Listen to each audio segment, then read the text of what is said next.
When Richard, an executive in his 40s, came to me, he had stress written all over his face. His blood sugar, blood pressure, and belly fat were out of control. He could barely sleep through the night. He was averaging about 3 hours of uninterrupted sleep.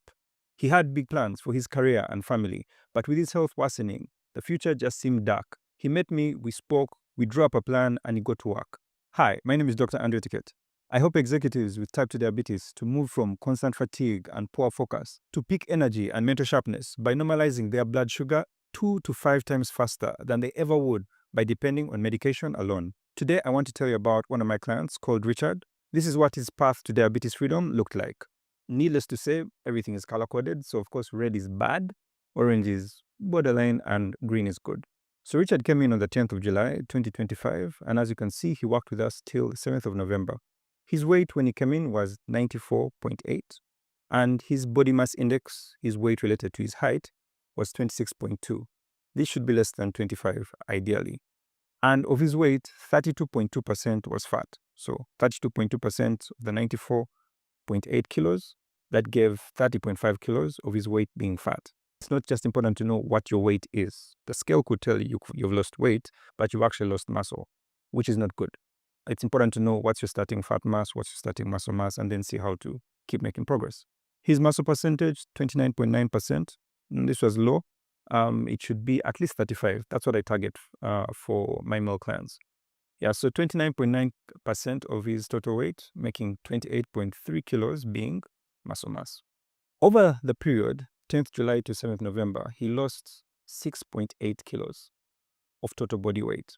However, when you look at his total fat lost to date, you notice that in the first 11 days, he lost 2.4 kilos, and by the end, he had lost 9 kilos of fat, but only 6.8 kilos of total body weight. Why the discrepancy? Well, when you look at his total muscle mass gained to date, he actually gained over the period 4.2 kilos of muscle. So the reason why his weight did not drop as fast as his weight dropped was because he was gaining muscle while burning fat, which is the ideal scenario. Muscle is very important. First of all, muscle absorbs glucose from your blood. So the question I like asking people is, if muscle is absorbing glucose from your blood, is your blood sugar level dropping or is it increasing? It's dropping. And that's what somebody with type 2 diabetes wants. Actually, in healthy individuals, it can absorb up to 80% of the glucose in the blood. Muscle also burns calories. About 25% of the calories which you burn at rest, especially if you're healthy, is because of muscle. So I tell people, while I'm seated here, I'm burning calories without even going to do exercise and that kind of thing. So muscle is super important. And then if we even look at other things, muscle helps you look good. If you lose weight, but you lose a significant amount of muscle, which can happen if you do things like juicing, starving yourself, taking Ozempic. Ozempic actually can cause significant weight loss, but research shows that up to 40% of the weight lost is actually muscle mass. So that's not good. Because muscle helps you, people call it, say, tone out the body.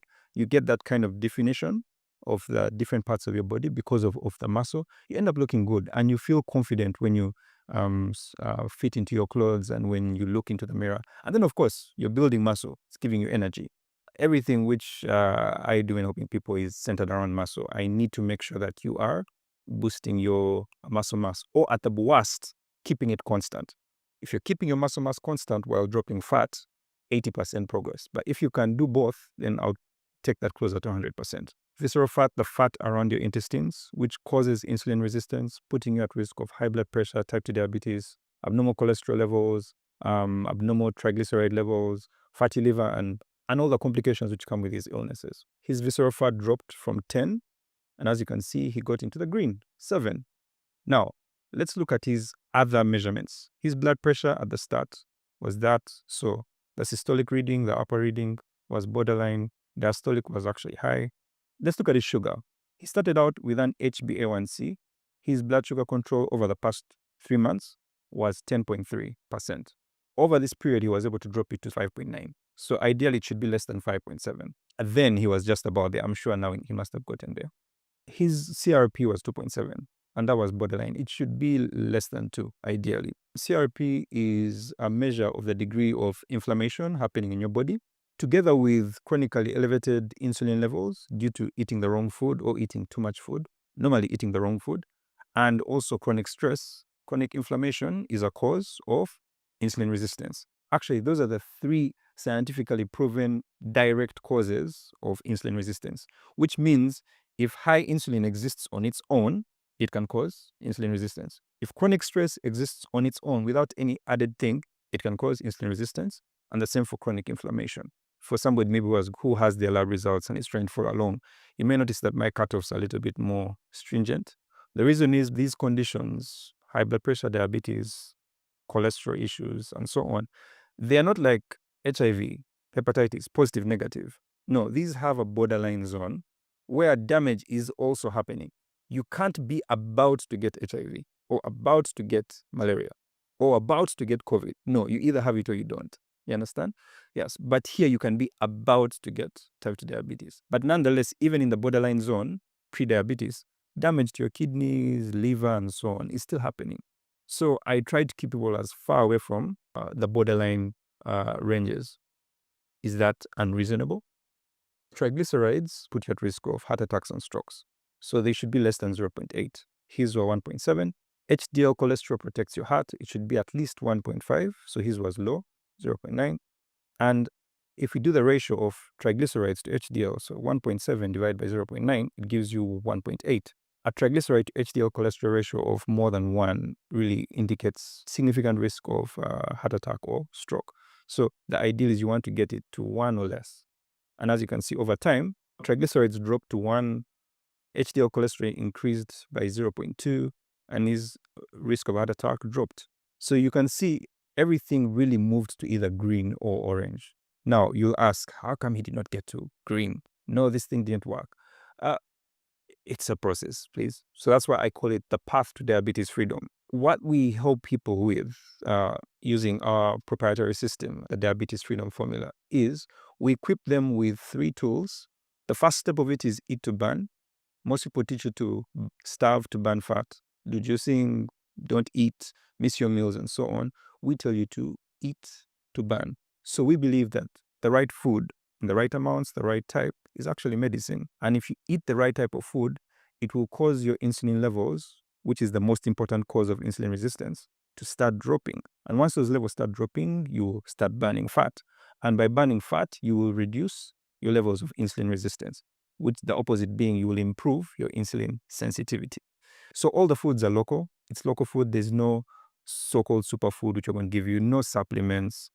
So the next step of it is lift to build. I've already told you why muscle is important.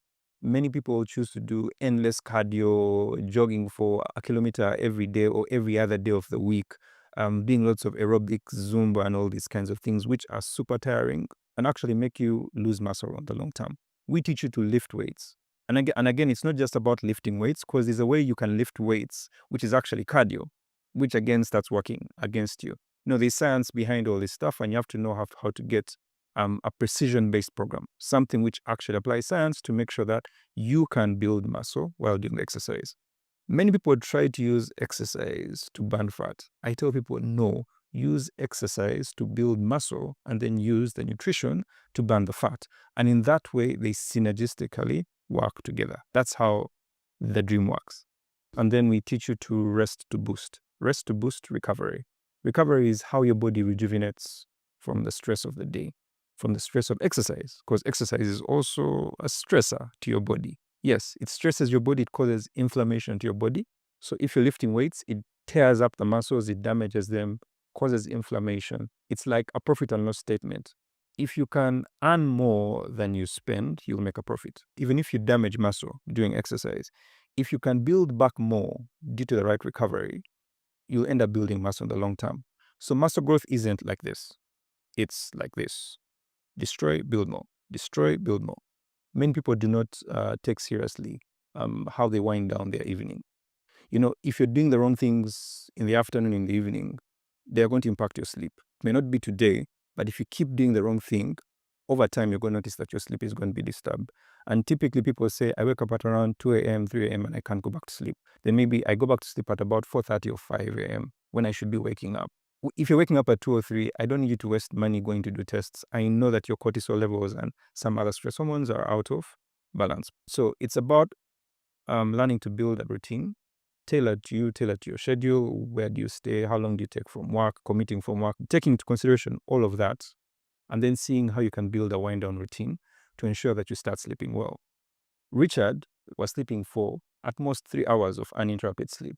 By about 6 weeks, 8 weeks into the program, he was now having 8 hours consistently of uninterrupted sleep. So 10 to 6, 11 to 7 a.m. He was able to boost his energy levels, wake up feeling enthusiastic about the day, energetic. His focus levels improved, and it also helped him build muscle. As you can see, it's going to be super hard for you to build muscle if you're not sleeping well. Why? Because cortisol, which rises when you're stressed because you're not sleeping well, is going to cause muscle breakdown. And it also causes storage of visceral fat. So normally if I have somebody who's losing muscle, his or her visceral fat is stagnating, I'm always looking to, are they sleeping well? Are they doing the right exercise? Are they eating enough? Any of those things can stress the body and cause those kind of results.